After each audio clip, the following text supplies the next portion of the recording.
everyone, welcome to my channel once again. আজকে আমরা দুটো প্রিপোজিশন শিখব যেগুলো কিনা এক্সেপশনাল ইউজ শিখব আমরা। তো আমরা সচরাচর জানি যে বাট অর্থ কিন্তু, যা কিনা একটি কনজাংশন, কিন্তু অনেক এক্সামে আমরা দেখে থাকি যে বাট প্রিপোজিশন হিসেবে কোশ্চেনে এসে থাকে। তো আজকে আমরা এটাই জানবো যে কিভাবে পরীক্ষায় বাট আমরা প্রিপোজিশন হিসেবে চিনতে পারি। সো এখানে বাট আসলে কি হিসেবে ব্যবহৃত হয়? বাট ব্যবহৃত হয় এক্সেপ্ট অর্থে। এক্সেপ্ট মানে হচ্ছে ব্যতীত। এখন আমরা কিছু এক্সাম্পল দেখব, তাহলে আমরা আরও ক্লিয়ার হয়ে যাব।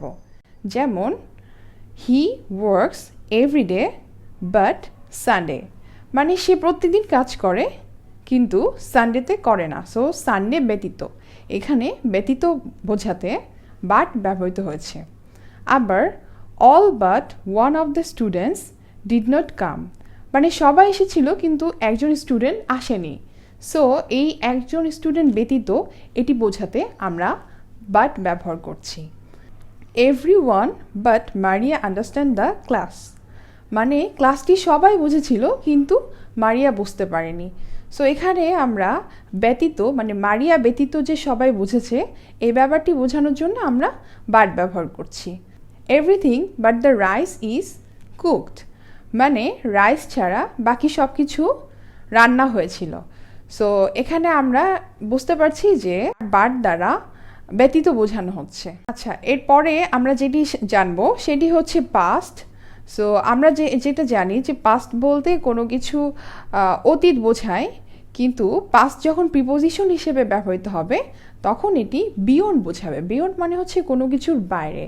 সো আমরা দেখি যে কিসের সাথে পাস্ট ব্যবহৃত হতে পারে। যেমন পাস্ট হোপ, পাস্ট হোপ মানে হচ্ছে গিয়ে আশার বাইরে।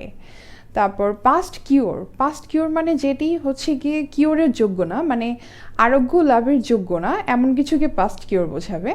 তারপর পাস্ট কম্প্রিহেনশন, মানে কোনো কিছু বোঝার অযোগ্য, তখন সেটিকে পাস্ট কম্প্রিহেনশন বলবে।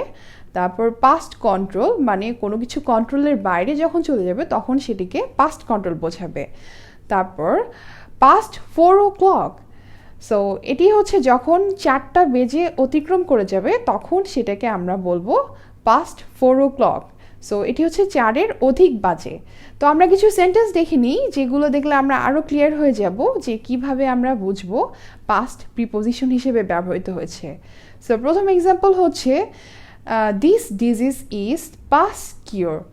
সো এখানে এই সেন্টেন্সটি দ্বারা বোঝানো হচ্ছে যে এই ডিজিজটি কিওরের অযোগ্য।